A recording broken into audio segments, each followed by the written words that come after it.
시편이 누구의 목소리라 그랬어요? 누구? 그리스도의 목소리라 그랬죠. 50편은 이제 그 유다인들한테는, 여러분 집에 가서 성경으로 보시면 51편이라고 나와 있어요. 근데 시간 전례서에는 50편이라고 나와요. 무엇이냐? 다윗의 노래. 너무 잘 아시는. 그래서 여러분 성경을 보시면 그 타이틀이 뭐라고 나와 있냐면, 그가 밧세바와 정을 통한 뒤 나단 예언자가 찾아왔을 때 뉘우치면서 하던 노래라 하고 나와요. 아주 유명한 노래죠.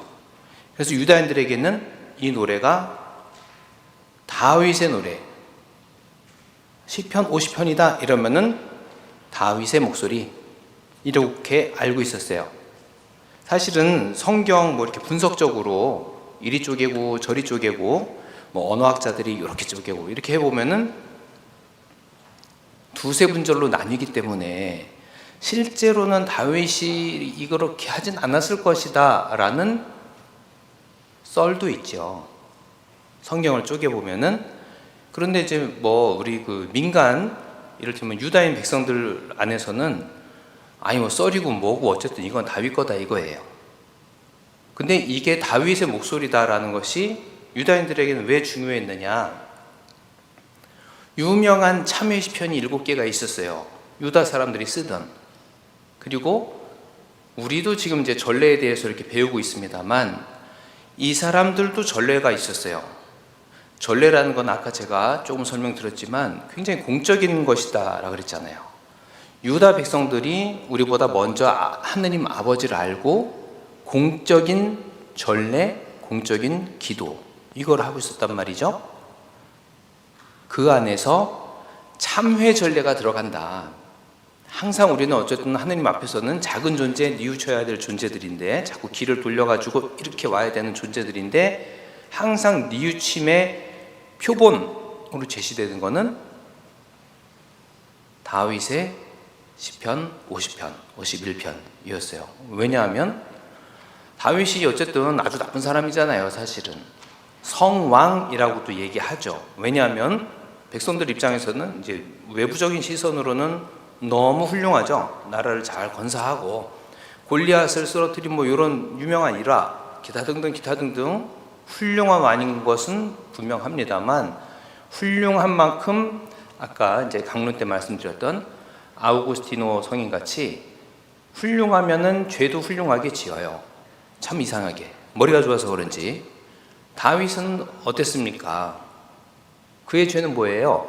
밧세바 얘기만 그 타이틀에 나왔습니다만, 우리가 잘 알고 있다시피 밧세바와 그런 것까지만이 죄가 아니라 그 밧세바를 취하겠다고 참으로 교묘하게, 정말 교활하게 충직한 부하를 전장으로 보내가지고 죽여버리죠.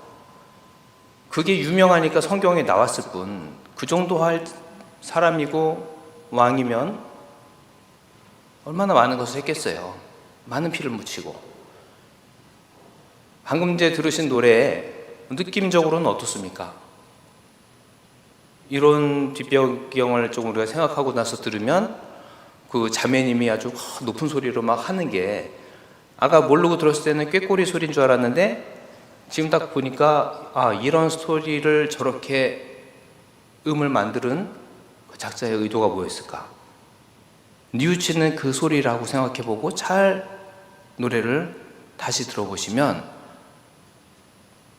뉘우치는 소리들이에요.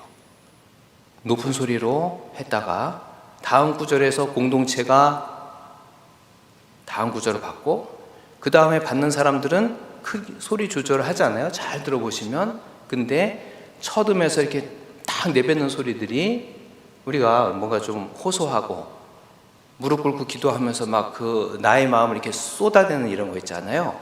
그 정서가 아주 잘 표현이 되어 있어요, 이런 이야기를 알고 들으면. 그리고 참회 시편 7개가 전통적으로 내려오는 가운데 50편은 참회하는 시편, 이것 중에 정점 중에 정점을 찍은 거예요. 왜 정점을 찍습니까? 다윗이 지은 죄도 정점인데 다윗이 정점이라고 볼 만큼 진실한 참회를 보여주었다라는 것이 유다인들에게 쭉 내려온 거예요. 그래서 여기서는 다윗이 뉘우치니까 우리가 아니고 내가 아버지께 죄를 지었다고 막 노래한단 말이죠. 내가 진실하게 참여하면서 노래해요. 근데 이거를 공동체 전례에서 써요. 참회 전례에서. 왜 그래요? 진실한 참회가 모든 이의 정서랑 맞닿아 있는 거예요. 진실하기 때문에. 그래서 다윗이 노래 불렀지만 유다 백성들한테는 하느님 앞에서 내가 지금 죽을 죄를 졌다 싶으면 이 노래가 내 노래고 이 노래가 우리 노래인 거예요. 그 진실함이 상통하기 때문에 이제는 유다인 백성의 노래가 되는 거죠. 유다인들이 모여가지고 뉘우치는 전례를 한다, 참여하려고 무릎 꿇었다, 얘가 시끄진 쳐 매뉴인 거예요. 근데 이 멜로디가 그 사람들 거라는 뜻은 아닙니다. 요거는 중세기 정도에 작곡이 된 거죠. 요건 별도로 작곡이 된 거고, 말하자면 개인의 진실한 체험은 공동체를 울리고, 공동체를 울리면 공동체가 같은 느낌을 가지게 되고, 그리고 그 느낌이라는 것이 하느님 앞에 섰을 때의 그 느낌이었다면 우리 공동체가 전례 안에서, 공적인 전례 안에서 하느님 면전에서 부를 수 있는 그런 노래로 자리 잡게 돼요. 그런 것들을 모아둔 것이 시편이고, 다윗의 목소리를 유다인들의 목소리로 썼잖아요. 그리스도교 공동체는 예수님께서 루카복음에서 말씀하실 때 시편에 있는 내용은 나를 가리키는 거다라는 말씀이 있어요. 그것을 근거로, 그리고 예수님께서는 유다인들이 하는 회당의 공동체 전례, 그리고 부활 전례, 제자들 끌고 다니면서 다 하신단 말이에요. 그 전례에서 뭘 해요? 시편을 노래해요. 항상. 근데 예수님은 거기 제자들 항상 데리고 다니세요. 그리고 자기도 노래해. 여기서 자기가 예수님이에요. 제가 이렇게 하니까 딴 사람 같은데 예수님 본인도 노래해요. 시편으로. 그리고 여기저기에 시편을 인용해요.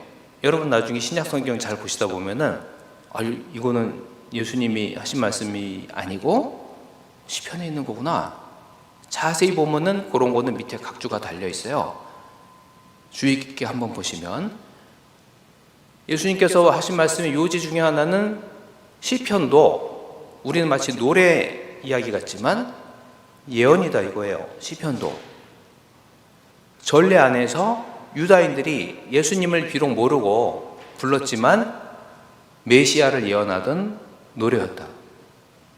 그 시편은 나를 가리키고 있다. 그리스도 예수. 그래서 본인이 또 노래하고, 내 노래니까. 예수님이라는 사람의 아들 한 사람이 노래를 불렀단 말이에요. 다윗의 노래가 유다 백성들의 전체 노래가 되는 것처럼 예수님이라는 사람의 아들이 진실하게 아버지 하느님께 부르던 그 노래들, 시편, 나중에 그리스도교 공동체가 조금 늦게 깨닫죠. 왜 그러냐면 제자들은 몰랐잖아요. 예수님 돌아가시고 이럴 때까지만 해도 이 양반이 저런 양반이구나 몰랐잖아요. 엠마오 제자들처럼. 이분이 메시아가 맞구나 이걸 몰랐단 말이에요. 성령을 받고 나서는 깨닫게 되죠. 그 뒤에 다시 예수님의 행적이 하나, 둘 복기가 되는 겁니다. 이럴 수가. 예수님이 하시던 거는 다 보니까 자기 입으로 자기 노래를 부르고 있었다. 심지어 십자가 위에서 하신 그 말씀이 또 기억이 나게 되겠죠. 아버지 왜 저를 버리시나이까. 이것은 시편 21편의 시작이죠. 달려서 끊임없이 기도하라, 깨어 기도하라 하셨잖아요. 돌아가시는 순간까지도 시편 21편을 외우셨다. 21편의 시작이 그 구절이에요. 아버지 왜 저를 버리시나이까. 이게 21편의 시작입니다. 근데 매달려가지고 그 시편을 외우기 시작했으니 기력이 딸리시겠죠. 뒤에까지 갈 수가 없을 거 아닙니까, 시편이.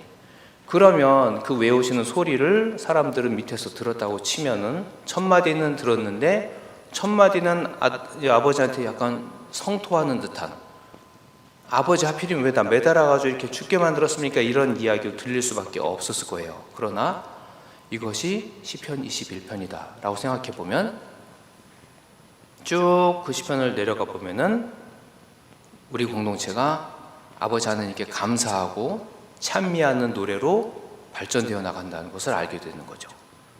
예수님은 돌아가신 그 순간까지 아버지 하나님께 노래했고, 그것은 저주의 말, 성토의 말, 불만을 표시하는 것이 아니라 온 인류 구원을 위해서 이렇게 나를 매달아 주심에 감사드린다. 조금 이상한 표현입니다만 참 그렇죠. 실제로는 저를 이렇게 해주시면 감사합니다. 왜? 이것이야말로 아버지께서 원하신 구원 계획이 완성되는 장면이기 때문에 그렇다. 이것을 알게 된, 일단은 교부들이 뛰어나잖아요. 머리가 엄청 뛰어나시죠. 신앙도 뛰어나고 탁탁탁 이런 상황들을 쭉 보면서 정리하니 그렇구나, 우리 주 예수 그리스도께서는 바로 이런 삶을 완성하셨고 그런 차원에서 이 시편이 그리스도의 목소리일 수밖에 없었구나. 심지어 목마르다까지 그 말씀까지도 시편의 말씀이에요. 그래서 시편은 그리스도의 목소리다라는 것에는 정말 이견이 없어지고, 그 가운데에서도 이 50편은 말 그대로 시그니처. 옛날에는 다윗이 잘못해가지고 부른 노래인 줄 알았는데 지금 예수님의 목소리다라고 하고, 다시금 교부들이 이 시편 50을 바라보니까 어떤 의미가 새롭게 밝혀지느냐? 참여할 줄 모르는 인류를 위해서 본을 보여주시는 모습으로 드러나게 되더라. 그래서 지금 이 노래, 방금 들으신 노래는 일화가 있어요. 일화라기보다는 썰이 있어요. 썰. 일단 너무 아름답잖아요. 아름다워요. 그래가지고 아주 옛날 중세기 초중 하여튼 중세기 조금 전반 또는 중후반 이때까지만 해도 로마 교회는 성무일도를 한다 그러면 매일 시편 50편을 했습니다. 첫 시작에 매일. 오늘날 성무일도에는요, 금요일 아침 기도에 여기 있어요. 금요일 아침에 이 50편, 첫 번째 시편이 50편이에요. 그러나 그 옛날에는 이 참회의 노래가 너무나 진정한 참회, 이것이 우리 그리스도 교회에도 유다교뿐만 아니라 우리한테도 받아들여져 가지고 매일 했어요. 근데 어떻습니까? 아름다운데 길죠? 매일 하기에 좀 길기도 하고, 요거는 특별히 그 알려진 썰이 시스티나 경당, 바티칸에 저기 뭡니까? 이거 손 이래가지고 하여튼 그림 있는 이런 경당 있잖아요. 또 교황님 뽑을 때 추기경님들 갇혀 있다가 선거하는데 그 경당에서 꾸리아들이 아침 기도할 때 매일 불렀다는 거예요. 요 멜로디로. 근데 썰이에요. 이렇게 불렀대요. 근데 이 노래를 절대 시스티나 경당 밖으로 새 나가지 못하게 해라, 이런 얘기가 있었대요. 왜 그렇습니까? 너무 아름다우니까 노래가. 아니 참여하는데 아름다움 들으면 좋지 이렇게 생각을 할 수 있습니다만, 아름다우니까 밖으로 빠져나가게 하지 마라. 이거는 어떤 의미냐? 물론 썰이긴 하지만 하느님 앞에서 진실한 참회를 우리가 매일 아침마다 하기를 원하지만 예술적으로 완성된 너무 아름다움에 빠지면 참회로 가기 전에 아름다움에 잠긴다 이거예요. 우리는 알지만 다른 사람들은 아름다운 것밖에 안 들릴 수 있으니까 그런 차원에서 이 밖으로 못 나가게 해라, 이런 썰이 있었다는 거예요. 근데 모차르트라는 신동이 워낙에 천재 아닙니까? 아빠랑 그 로마 어디 근처 놀러 갔다가 저거를 밖에서 나오는 소리를 확 이렇게 들었대요, 우연히. 근데 너무 아름다우니까 집에 가가지고 천재니까 샥 그려가지고 악보를 순식간에 내가지고 탁 해가지고 지금까지 이렇게 알려졌다. 썰이에요. 제가 자꾸 썰이라고 강조를 드립니다. 이거를 막 정설인 것처럼 얘기하면 또 막 오해하시니까 그런 얘기가 있어요. 이런 썰이라는 게 왜 생겨요? 어떤 그 대단한 예술 작품, 뛰어난 인물, 뭐 이런 사람들이 있으면 그 근처에는 별별 얘기가 생기죠. 이 음악에 대해서도 그런 게 생겼어요. 사실은 원작자는 신부님이고 그레고리오 알레그리라는 신부님이 지은 거예요. 아침 전례를 위해서 지었는데 이 정도만 돼도 시간 전례를 하는데 좀 막 화성이 들어가고 막 이러잖아요. 이런 거 사실 교회가 썩 좋아하지는 않았었거든요. 그나마도 허락해줘서 중세 때 조금 이 정도 나온 거예요. 근데 왜 허락해줬느냐? 잘 들어보면 아시겠지만 아까 묘사드린 대로 참회의 정이 막 들어가 있기 때문에 그리스도의 목소리라는 것을 인지할 정도로, 그래서 이게 오늘까지도 명곡으로 조금 남아있어요. 그래서 시작 기도 겸 시간 전례를 소개하는 노래로 이렇게 말씀을 드린 거예요. 그러면 이제 우리는 이런 질문을 할 수가 있습니다. 그러면 이제 역사 안에서 아니 중세기까지 그렇게 아침마다 이렇게 참회 이렇게 하고 예수님 목소리에 들어가는 게 맞지 않습니까? 일견 그렇죠. 내가 지금 내 목소리가 아니고 예수님의 목소리를, 사실은 거룩하신 분의 목소리를 감히 내가 어떻게 범접을 이럴 수 있잖아요. 그런데 이렇게 한번 참회 한번 쫙 해서 눈물 쏟고 나가지고 가서 하면은 그래도 좀 덜 죄송한데 요즘은 왜 그러면 그렇게 하지 않습니까? 라고 물을 수도 있어요. 그것이 아니라 2차 바티칸 공의회는 신학적으로 기도문도 형식도 잘 정비를 하면서 인간 조건에 많이 맞춰줬어요. 끊임없이 하기 힘든 인간의 조건, 완전히 깨어있기 힘든 인간의 조건, 이런 것들을 다 고려를 했다는 거예요. 아름답지만 5분 지나면 조금 졸릴 수 있어요. 이게 10분이 넘어가는 노래예요. 시편 50편을 다 저렇게 천천히 노래하죠. 그래서 2차 바티칸 공의회 같은 경우는 어떤 참회 양식을 가지고 제시했느냐?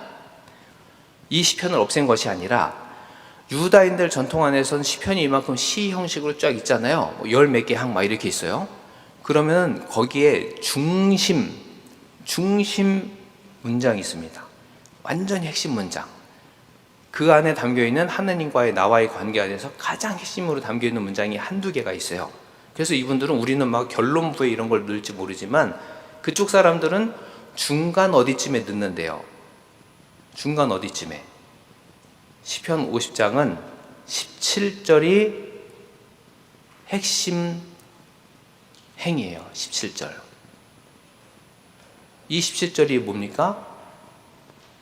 주님, 제 입시유를 열어주소서.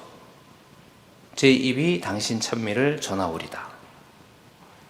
저희가 하루에 첫 성무일도를 할 때 반드시 하는 구절.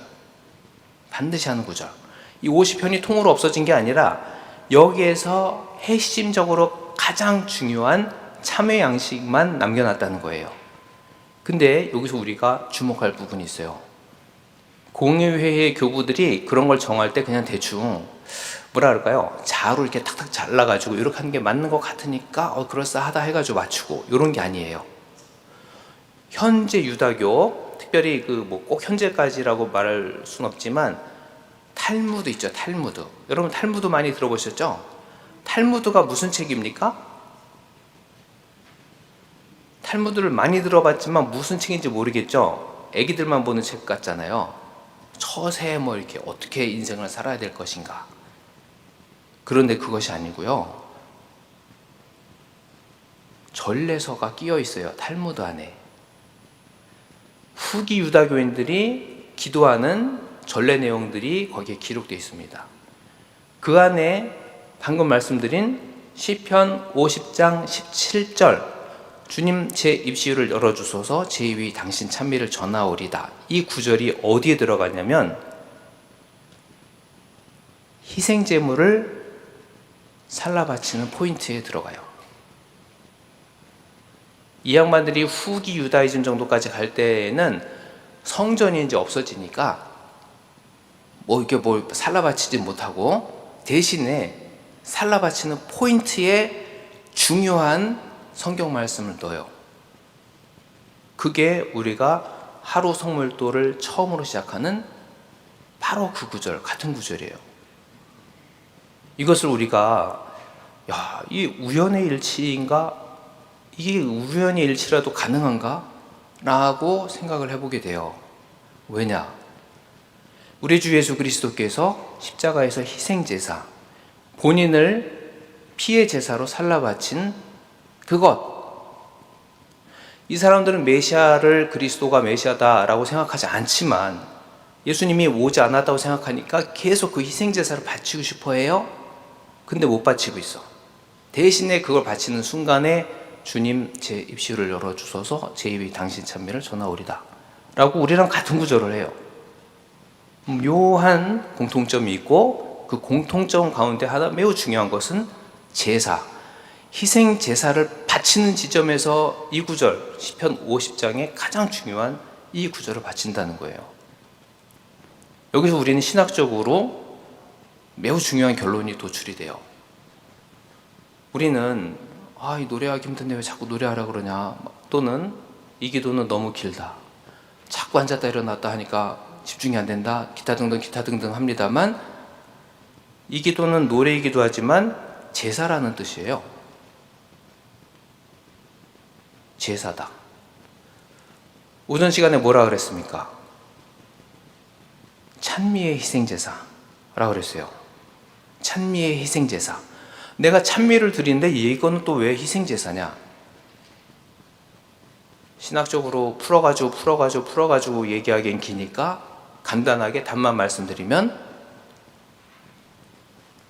그리스도께서 십자가에 달려가지고 아버지께 당신을 봉헌하신 그거, 우리에게는 영상처럼 보일지 모르겠습니다. 달려가지고 힘들어하시는 그 모습이. 그러나 아버지 하느님께는 가장 진실한 희생 제물이고 그거 자체가 최고의 찬미다 이거예요. 노래여야지 찬미가 아닌 것이죠. 그것 자체가 그리스도, 우리 주 예수 그리스도께서 자신을 살라 바치신 그 희생 자체가 찬미라는 겁니다. 그래서 찬미와 제사가 연결이 돼요. 이 지점에서 우리는 조금 창의적일 필요가 있어요. 노래하는 것만 찬미다 이게 아닙니다. 본인을 살라 바친, 이게 왜 찬미가 돼요? 이 지상에서 사실 그 이상으로 아름다운 걸 찾아볼 수 없다는 거예요. 예수님께서 봉헌하신 그 제사와 같은 그런 희생만큼의 아름다운 것은 없다라는 것이죠. 가장 아름다운 것으로 아버지께 드리는 그 모습 자체가 찬미다. 하필이면 그것이 시편과 연결되어 있다. 거기에서 우리는 그리스도의 목소리인 시편을 가지고 아름다운 노래들을 쭉 교회의 제사 형태로 형성해 온 거예요. 우리가 이걸 잘 모르고 시간이 없는데 또 노래로 한다, 또 이런 경향이 있는데 절대 그렇지 않습니다. 희생제사는 노래다. 이거는 굉장히 중요한 부분이에요. 그래서 일화를 말씀드리면, 예전에는 선종하신 정진석 추기경님 아시죠? 이분이 이제 미사를 하시면은 기도문을 노래로 많이 하셨어요. 박원주 신부님 같이 미사를 하시면. 근데 이제 추기경님이 미사를 하시면 보통은 큰 미사를 하시잖아요. 장엄절례를 하시잖아요. 그러면은 뭐 서품식이라든가 뭐 성유 축성 미사라든가 하여튼 큰 미사, 사람도 많이 오고 어쨌든 노래도 많고 큰 미사. 그러면은 이제 추기경님께서 본기도 아니면 마친기도 뭐 영성채우기도 이런 거 노래로 딱 하시잖아요. 그러면은 중간중간 이제 신부들이, 원래 신부들은 우리가 이제 늘 뒷담화들을 많이 합니다만 신부들도 하잖아요. 그럼 누구 뒷담화를 하겠어요? 신부들은 보통 회사에서 누구 뒷담화들 하세요? 아니면 집에서 누구 합니까? 네? 집에서는 뭐 누구? 보통 약간 도식적이죠? 그래서 저희도 이제 저희라고 하면은 저도 들어가니까 그게 아니고 저는 아니고 이런 소리가 웅성웅성 들려요. 추경님이 노래를 딱 시작하시면 야, 빨리 해야 되는데 벌써 지금 미사가 지금 2시간이 지났는데 저걸 또 노래를 하고 있냐, 막 이런 불평들을 여기서 막 이렇게 들리기 시작합니다. 근데 이거는 무식의 소치다, 진짜. 무식의 소치. 교구장에 순회미사라고 있어요. 순회미사. 그 교구 백성을 위해서 크게 여는 장엄미사라는 그런 일종의, 뭐 우리식으로 얘기하면 미사의 장르라고 해야 되나, 그런 큰 장르가 있습니다. 그 형식의 미사를 집전할 때는 노래해라 라고 써 있어요. 규정에. 그러니까 추기경님이 성실하게 규정에 따라서 노래한 거예요. 근데 왜 노래하라라고 규정에 써 있어요? 아니, 우연히 교구장이 됐는데 나는 노래를 못한 사람일 수 있잖아요. 근데 왜 노래를 하라 그래요? 노래가 특히 미사 안에서 부르는 그 노래, 희생제사이신 아까 제가 말씀드렸던 그리스도의 가장 놀랍고 형언할 수 없이 아름다운 그 십자가 희생제사를 묘사하는 일종의, 그거 말고는 다른 묘사가 없다 이거예요. 우리가 잘 묘사할 수 없는 거죠. 내가 교구장이니까 내가 가서 달려야지 이럴 수는 없잖아요. 노래로 묘사하는 거예요. 가급적이면 아름다운 노래로, 아버지께 드리는 노래로. 그래서 찬미와 노래와 희생제사는 연결이 되는 거예요. 그냥 내가 멋있어 보이려고 부르는 게 절대 아니에요. 전례 안에서 노래를 부른다? 그것은 그리스도의 희생제사를 기념하는 행동들이에요. 가장 아름다운 것을 좀 아름답게 표현하려고 하는 것입니다. 우리 주 예수 그리스도의 희생이 가장 아름답기 때문에. 그래서 여러분 잘 아시는 의로운 일하야 찬미가 어울리도다, 많이 들어보셨죠? 의로운 일하야 찬미가 어울리도다. 이 지상에서 찾을 수 있는 유일한 한 사람, 유일한 사람으로서 가장 의로운 사람, 우리 주 예수 그리스도. 그분의 모든 행적과 순환과 죽음과 부활과 이 모든 것은 그러므로 가장 아름다운 노래다. 그 자체가 노래이고, 우리는 그것을 성사적으로 가급적이면 아름다운 노래로 표현하고, 우리도 예수님 목소리에 얹어서, 우리 목소리를 얹어서 부른다. 그리고 우리는 예수님처럼 의롭지 않아요. 그래서 그 의로우신 분, 그분만 아빠한테 마음 들어요. 제가 정말 아주 너무 놀라운 인류 구원에 진짜 큰 뜻을 품고 본인을 분신했다, 나 자신이 가서 이렇게 달렸다, 이래 봐야 의롭지 않은 사람이기 때문에, 가상하지만 유다인들이 동물을 살라 바치는 거랑 다르지 않아요. 그러나 아버지께 천상에서부터 끊임없이 아버지께 사랑의 노래, 가장 아름다운 노래, 찬미의 노래를 부르던 아버지한테 유일하게 마음 드는 그거, 예수님 거, 그 예수님 거에 내가 믿음을 고백하고 죄를 뉘우쳐가지고 당신한테 얹어가지고 가면은 가능하다 이거예요. 그게 우리의 전례의 기본 방향이에요. 나는 부족하지만 아버지 자비로 그리스도를 통해서 나를 용서해 주시고 세례를 통해서 당신이랑 거의 동급으로 받아주시는 그분의 자비 때문에 우리는 예수님께 얹어가지고 나를 봉헌한다. 그래서 우리는 시간전례도 할 수 있는 것이고 미사도 봉헌할 수 있는 거예요. 미사는 그리스도의 희생제사, 십자가 위에서의 희생제사, 아버지께는 이것만 마음에 들어요. 우리는 우리의 믿음으로 모여서, 둘이나 셋이 모인 곳에 나도 함께 있겠다라는 믿음에 입각해서 모여서 여기 현존하시는 우리의 머리이신 예수님하고 하나인 신비체를 이루어 가지고 같이 바치는 거예요. 이래야만 마음에 들어요. 비전례적인 기도, 밖에 나가서 혼자 사적으로, 좋죠. 때로는 그 기도를 하다가 관상도 할 수 있고 탈원도 할 수 있고 그렇습니다. 그러나 시간전례는 그리스도의 희생제사에 붙어가지고 하는 거예요. 그래서 전례라고 합니다. 그래서 이 기도가 가치가 있는 것이고 평신도는 하지 못했던 그 안타까움을 보시고 바오로 6세 성인 교황께서 신자들한테까지 완전히 열어두신 거예요. 그냥 이런 걸 그냥 이렇게 좋은 건데 좀 하면 좋겠다 이랬는데 우리가 아직은 못 쫓아가고 있는 것이죠. 자, 이런 의미를 담아가지고 우리가 이런 기도를 하면 좋을 것 같아요. 그런데 자, 이제 노래라는 거는 알았는데 사실은 이렇게 신학적으로 2차 바티칸 공유회가 이 기도를 이렇게 잘 다듬기 전에, 그전에는 이런 식으로 설명을 잘 안 했어요, 교회가. 왜냐하면 우리도 이제 저도 이제 군대 갔다 왔습니다만, 요즘 우리 학사님들 이제 군대 가고 막 이러잖아요. 어제도 이제 저녁에 우리 전례부, 제가 전례부니까, 전례부 학사님들하고 이렇게 성당 꼭대기에 이제 이런 작은 방이 있어요. 거기서 이제 우리 2학년 전례부 학사님들이 군대를 간단 말이죠. 이번 학기 끝나면. 그러니까 모여가지고 축하하면서 식사하고 이런 자리가 있어요. 거기서 이제 축하하고 막 이러면서 이제 얘기를 나누는데 신학교보다 군대가 편하다고 그러더라고, 애들이. 와, 저는 깜짝 놀랐어요. 그렇게 우리 저기 지도신부님들이 힘들게 안 하는데 군대가 편하대요. 그래서 한 명이 그런 줄 알았는데 쑥 돌아가면서 물어보니까 다 그렇대요. 훨씬 편하대요. 요즘은 더더군다나.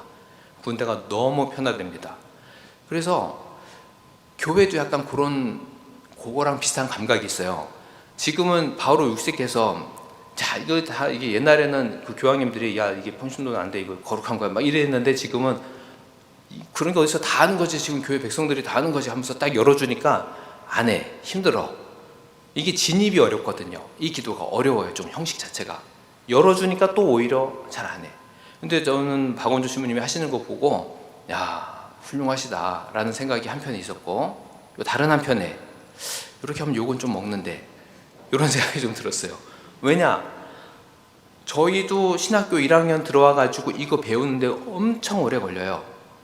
책장을 못 찾아요. 처음에 몇 개월 동안 이 앞뒤로 가는 거 이거 자체를 못해요. 저희도 신학교 들어간 사람도. 그리고 제가 이 기도를 제 몸에 이렇게 붙이려고, 사실은 지금도 안 붙어 있는 것 같은데 붙이려고 엄청 노력해가지고 조금 이 정도면 그래도 하루 5번의 의무를 수행하는 거가 아주 힘들지는 않게 되었다라고 느낀 게 10년이 한참 지나서 신부된 다음에. 많은 신자분들은 신부가 딱 되잖아요. 맨날 이렇게 거룩하게 하는 줄 아세요. 참 그런 환상을 깨드릴 수는 없지만 현실이니까 용을 써야지 기도를 할 수 있어요. 이 기도는 엄청 용을 써야 돼요. 자, 용을 쓴다는 것이 뭐냐? 끊임없이 기도하기 위해서 용을 쓰는 거예요. 사실은 제가 계속 강조를 드렸습니다만 우리의 인간 조건은 물리적으로 계속 반복해가지고 끊임없는 기도를 할 수가 없다 그랬어요. 잠도 자야 되고. 깨어서 기도해라? 줄창 깨어있을 수는 없어요. 유일한 방법이 하나가 있어요. 항상 깨어있는 분, 끊임없이 해도 안 지치는 분, 예수님. 그분한테 얹어가지고 하는 거. 이거 얹어가지고 한다니까 좀 쉬워 보이지만 어쨌든 이렇게 그분한테 의탁해가지고 그분이 하게 해야 돼요. 심지어 이 맥락 안에서 제가 쉬지 않고 묵주기도를 아침부터 저녁까지 해도 아버지한테 한 개도 마음에 안 들어요. 아니, 네가 잘 자라고 밤이면 잠을 잘 수 있게 내가 조건도 잘 만들어주고 때 되면 졸려 있게 만들어줬는데 너는 왜 밤새면서 기도하니? 이러실 것 같아. 아버지는 전혀 조건에 안 맞아요. 조건에 맞추려면 아버지한테 끊임없이 할 수 있고 아버지 앞에서 항상 깨어있는 그분, 하느님 자신이신 그분한테 의탁하면 돼요. 그런 기도가 시간전례예요. 교회가 인정한, 교회가 이것이 그리스도 것이라고 인정한, 여러분은 세례를 통해서 이제는 보통의 사람이 아니다. 여러분도 누구다? 신부다. 사실은 이거를 많은 분들이 놓치고 있습니다. 이게 보편사제직 이러면 말씀이 그럴싸하니까 하고 잠깐 했다가 나중에 이게 미사하거나 이럴 때 보면은 신부는 주례하시는 신부님, 저분 한 분, 우리는 신자, 요런 느낌이에요. 그러나 제2차 바티칸 공회에는 바로 이렇게 시간절례를 여러분도 하십시오라고 이렇게 말할 수 있는 그 근저에는 뭐가 깔려 있느냐? 기본적인 교회관, 교회론, 세례성사를 바탕으로 한 교회관. 세례성사는 구원의 성사 뭐 이렇게도 표현합니다만 자식을 만드는 성사예요. 자식. 어떤 자식? 아버지 하느님의 자녀로 만들어주는 성사예요. 근데 우리가 너무나 형식적으로 접근하고 또 우리나라나 뭐 아프리카 같은 이 선교지는 이게 선교가 급하니까 막 그냥 그 뭡니까 주전자로 붓고 뭐야 물 호스로 뿌려가지고 세례주고 막 이런 식으로 하다가 보니까 그분의 아들하고 딸이 되는 느낌이 전혀 안 들죠. 그러나 이것의 기본은 아들 예수님이 사람의 아들이면서 아버지 하느님의 자식인 것처럼 이 믿음을 고백하고 죄를 뉘우치고 이 신앙으로 돌아서는 사람은 아버지 하느님의 아들이 된다는 거예요. 딸이 되는 것이고, 그리고 당신의 아들과 딸은 부족해도 예수님한테 얹어가지고 아버지 마음에 드는 걸 할 수 있다. 왜? 아드님이 그렇게 하겠다고 아버지한테 그렇게 해서 십자가에 달린 거니까. 그게 보증이니까. 이런 것이 사실은 이 어려워 보이는 기도의 기본 신학입니다. 그래서 우리 공유회는 신자 여러분은 사제다라는 것을 굉장히 강조하고 있어요. 아주 강조하고 그냥 글도 써놓고 이랬는데 아직도 그것에 대한 인식이 약한 것이죠.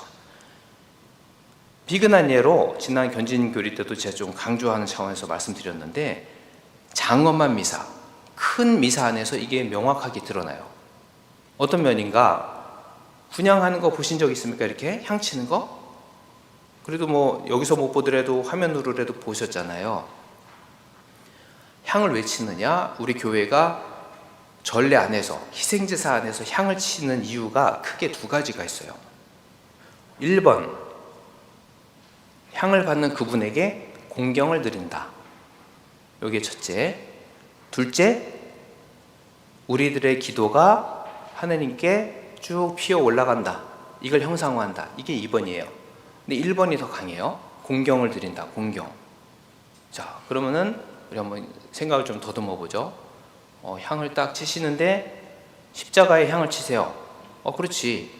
우리 주 예수 그리스도를 상징하는 공경을 드리는 거. 수긍이 됩니다. 제대.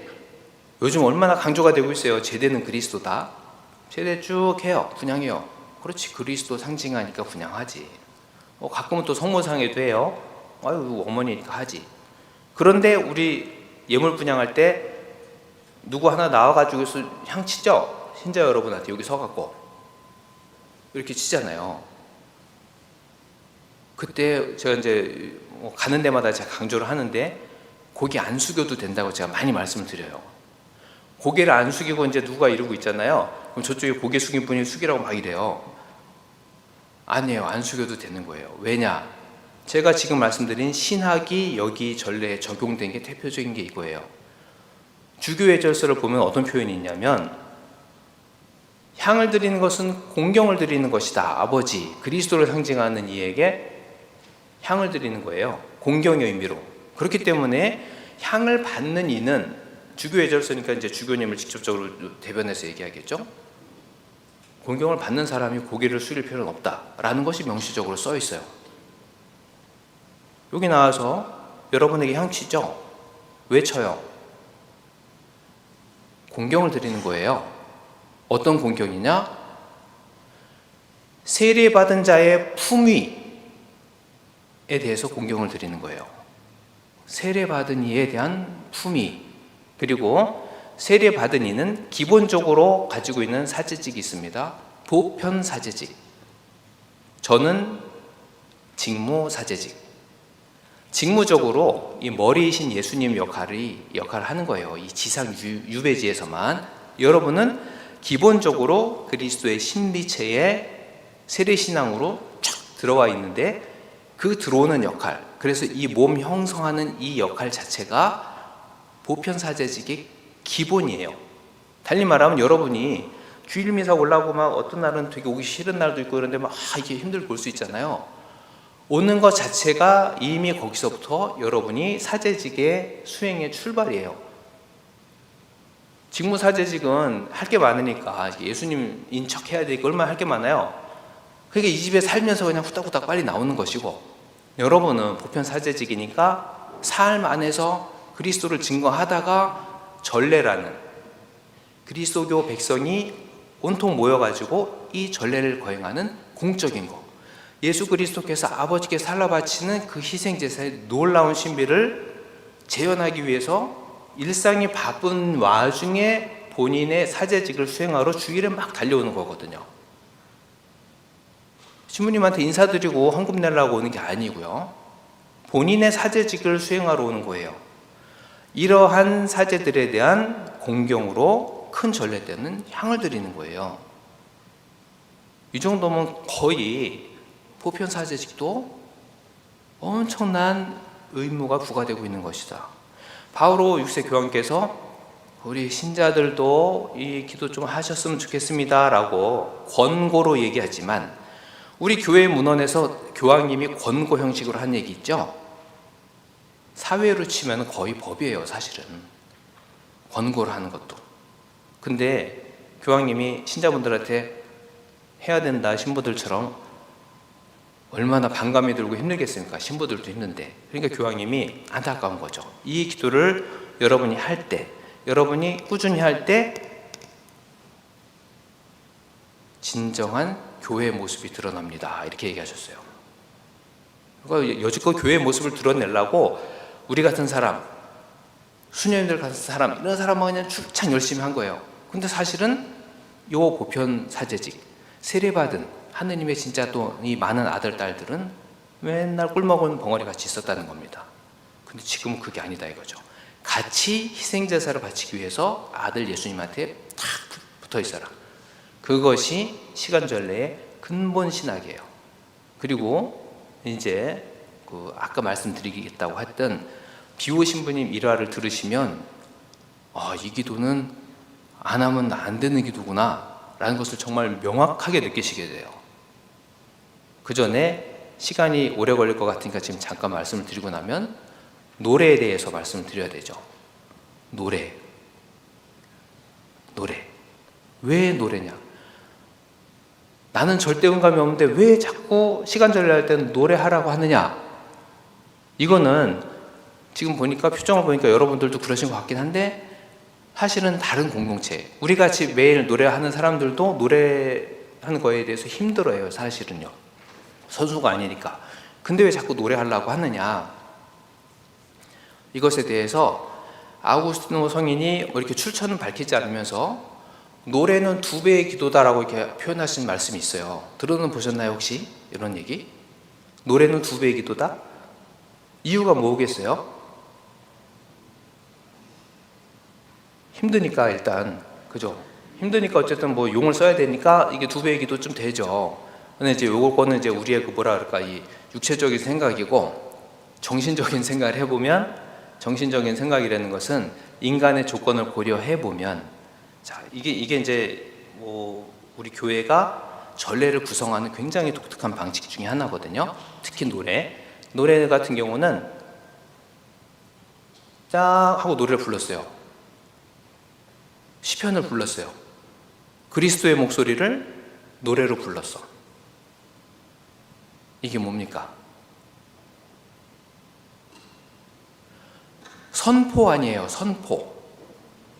여러분, 주일 미사에 오셔가지고 신자 여러분이 일독서하고 이독서하고 신부님이 주님께서 여러분과 함께 하면서 선포하는 그 말씀 있잖아요. 그걸 뭐라고 불러요? 저 사람이 성경에 나와 있는 요만큼의 검은 글자를 읽는구나, 이렇게 해요? 아니죠. 그때 하시는 말씀이 누구 얘기라 그래요? 그리스도께서 하시는 거라고 그러잖아요. 그리스도께서. 그거를 신부님이 하니까 그리스도께서 하신다가 아니라 오늘날의 교회, 그 이전에도 그렇고 교회가 하느님 자녀들의 모임, 요걸 약간 전문 용어로 전례 회중이라 그래요. 그걸 위해서 모인 사람, 이 안에서 주님께서 여러분과 함께 교회가 승인한 이 형식, 함께 모인 이 자리에 현존하신 주님을 선포하면서 직무사제직의 목소리로 전달하는 것, 이것은 그 사제의 목소리이지만 실질상 여기에 현존하시는 그리스도께서 선포하시는 당신의 말씀이다 라고 합니다. 노래는 바로 여기랑 연결이 돼요. 자, 공동체가 모여가지고 예수님의 목소리인 시편을 노래했어요. 짠 하고 이렇게 울렸어요. 주님 하면서 울렸어요.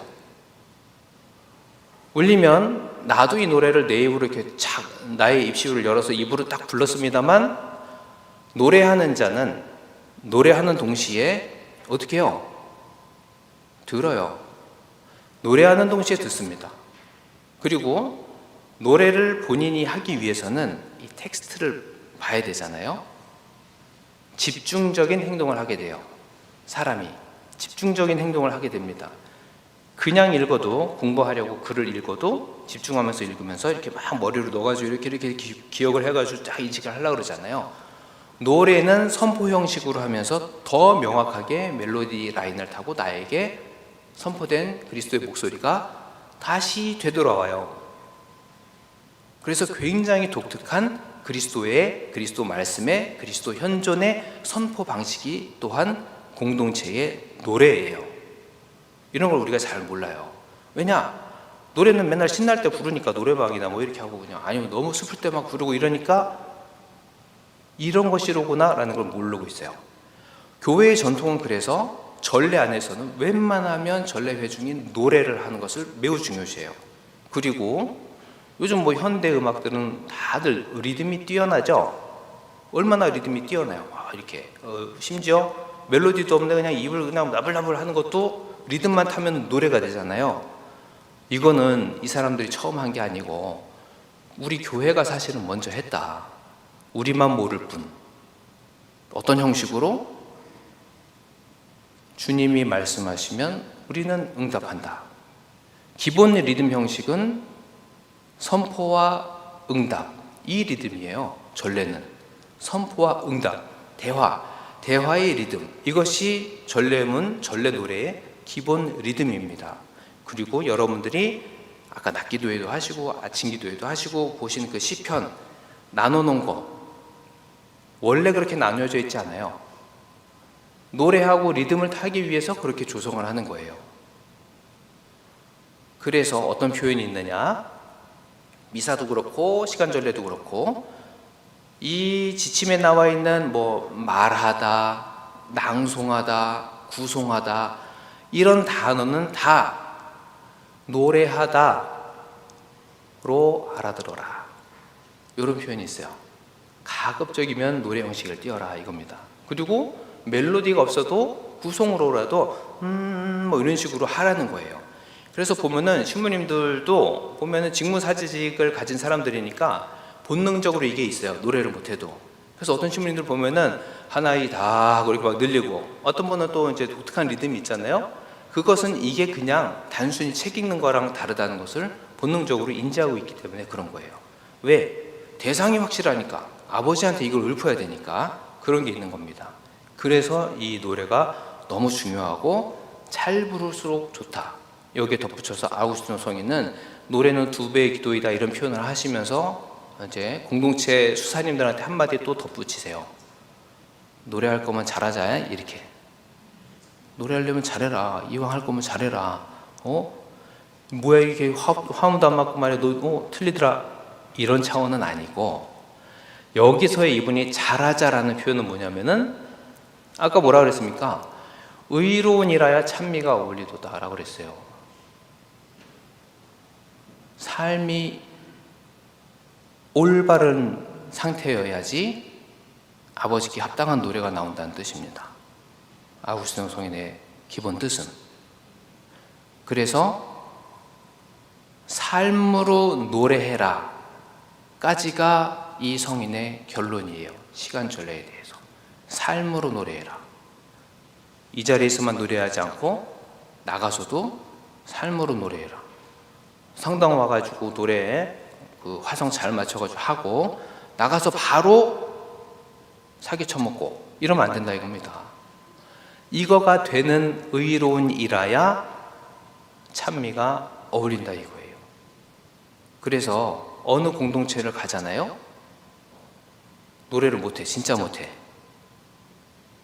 진짜 못하는데 묘하게 맞아 또 그런 데가 있어요.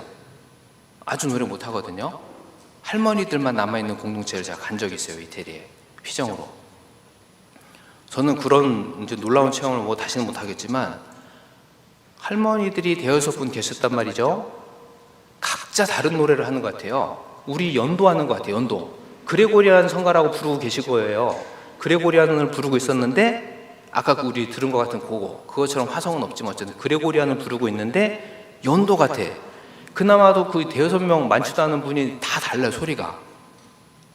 근데 맞아요, 뭐가 맞아. 저는 그런 체험을 처음 한 것 같아요. 다 틀린데 맞아요. 희한하게 맞아요. 아버지한테 가는 이게 지향이 같아서 그런지 너무 잘 맞아. 저 정도면 공동체 싸워야 되거든요. 계속 틀리니까 저쪽에. 근데 그냥 그러고 쿨하게 가가지고 할 일 하시고 할머니들이.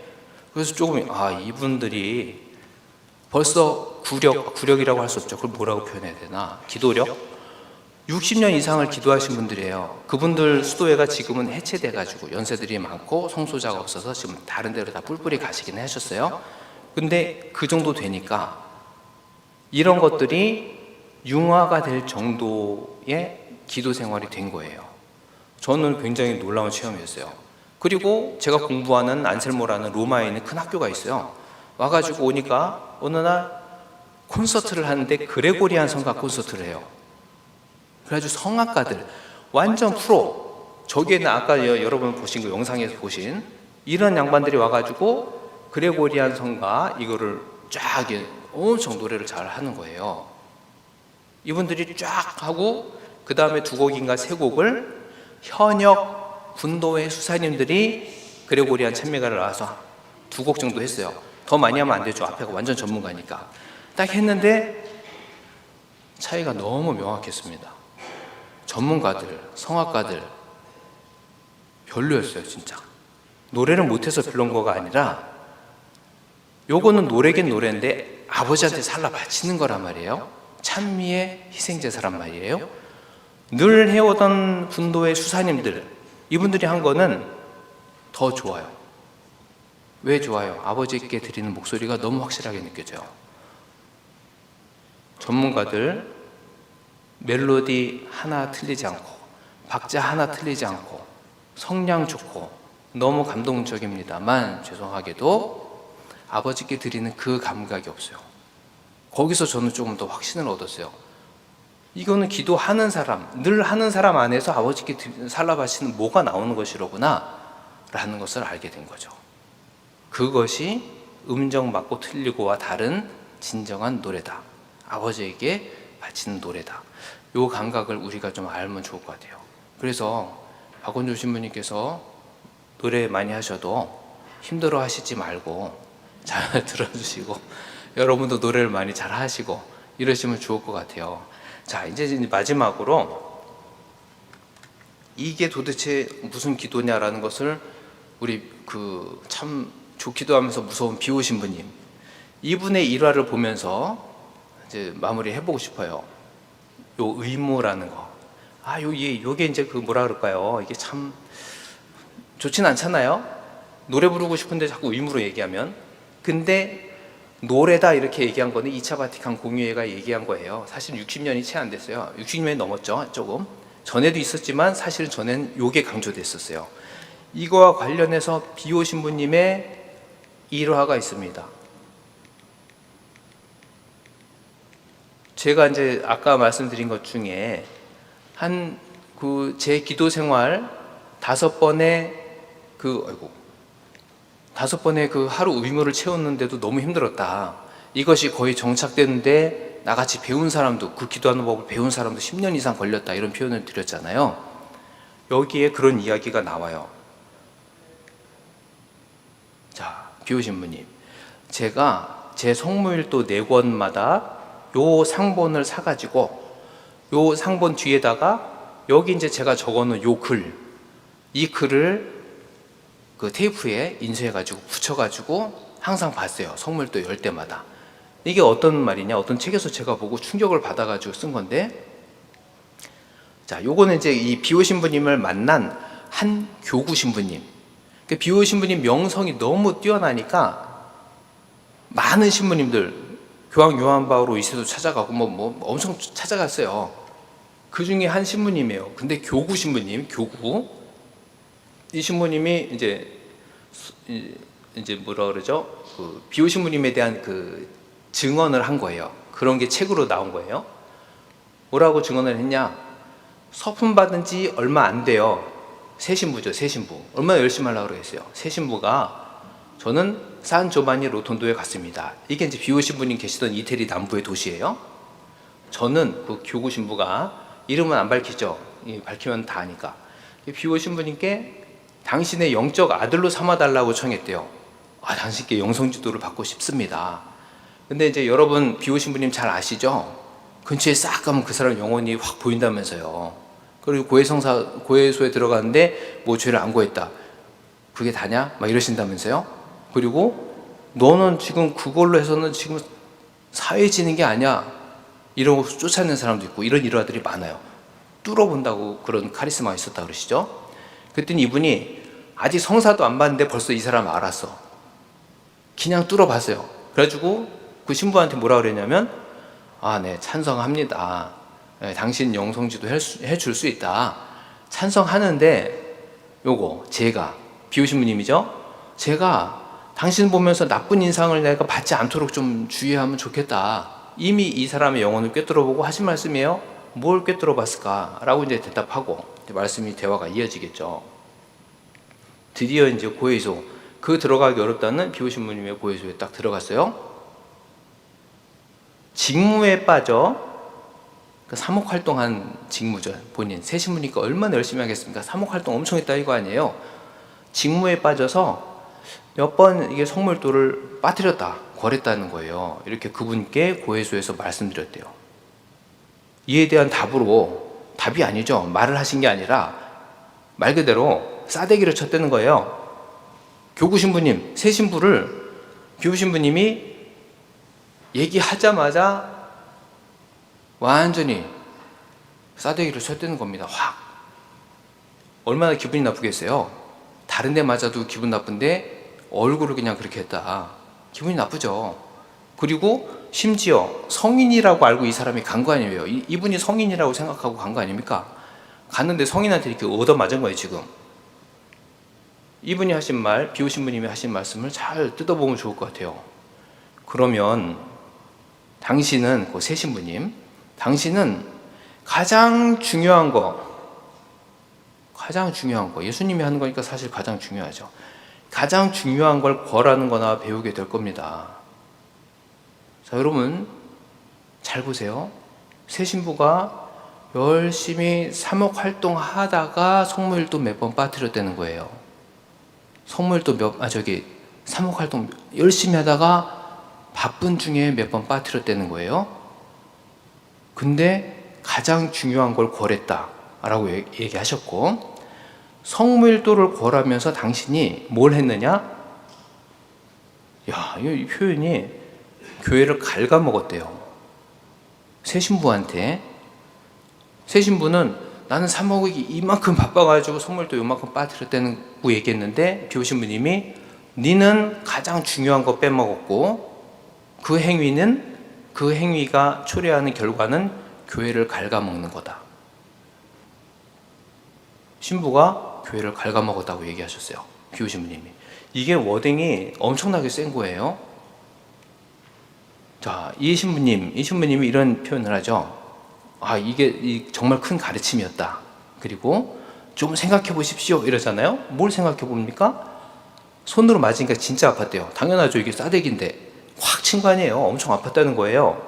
근데 이 사람이 처음엔 기분이 나쁘긴 했을 거예요. 기분 나쁜 것 때문에 생각을 못 했지만 생각을 해보니까 비호 신부님이 나의 뺨을 그렇게 세게 때렸다는 것은 무엇을 의미합니까? 지금 입은 손이 지금 피가 철철 나는 손이잖아요. 모양새만 피가 나오고 통증은 없고 이게 아니고 괭일 아픈 거예요. 괭일 피가 나오는 그 시간 동안 십자가에 매달린 그 예수님의 고통을 예수님이 나눠준 거죠, 직접적으로. 때리면 어떻겠어요, 그 손이. 그러니까 자기 뺨이 이렇게 아팠는데, 정말 아팠다고 하는 거 보면 진짜 아팠나 봐요. 이렇게 아팠는데 생각해 보니까 이 손은 얼마나 아팠을까. 이 신부 하나를 살린다고 확 그냥 힘을 써가지고 때린 그 손은 어땠을까. 그 피 터지는 그 손이 어땠을까. 여기에서 시간 전례의 중요성이 잘 드러나게 되죠. 특히 저희 같은 직무사제직을 수행하는 사람들. 그런데 이제는 바오로 6세 성인 교황께서 보편 사제직 여러분에게도 이 소중한 기도를 열어주셨다. 그리스도의 목소리로 하는 기도를 열어주셨다. 의무라고 넣진 않았지만 열어주셨다는 것은 이 정도로 교회의 소중한 보화를 열어줬다는 거예요. 법률적인 차원의 얘기가 아닙니다. 이 정도의 소중한 걸 나눠줬다는 거예요. 우리는 미사, 주일의 의무 잘 지켰으면 좀 한다, 이런 느낌 가질 때가 있어요. 특히 신자분들. 저희는 평일에도 하고 뭐 많이 해야 되니까 그럴 수는 없지만, 신자분들 경우에는 주일을 빠뜨리지 않고 거하지 않고 충실히 왔으면 내가 신자로서 좀 한다. 거기에다 봉사 조금 하면은 좀 해. 이렇게 할 수 있어요. 아니에요. 갈 길이 아주 멀고. 이 신부님처럼 얘기하자면은 제가 레지오 활동하다가 살짝 빼먹었네요. 맞을 일이죠, 여기에 비하면. 근데 여러분에게 다행히 교황님이 의무라고는 안 했어요. 그렇지만 이 정도로 소중하다, 이 기도는. 그리고 이 기도는 우리가 기도라고 표현하지만 아드님이 아버지께 드리는 노래다. 그리고 이 노래 잘하려면 여러분의 일상, 삶도 올바르게 관리하셔야 된다 라는 것이 이 시간 전례와 관련된 중요한 신학적인 결론이 되겠습니다.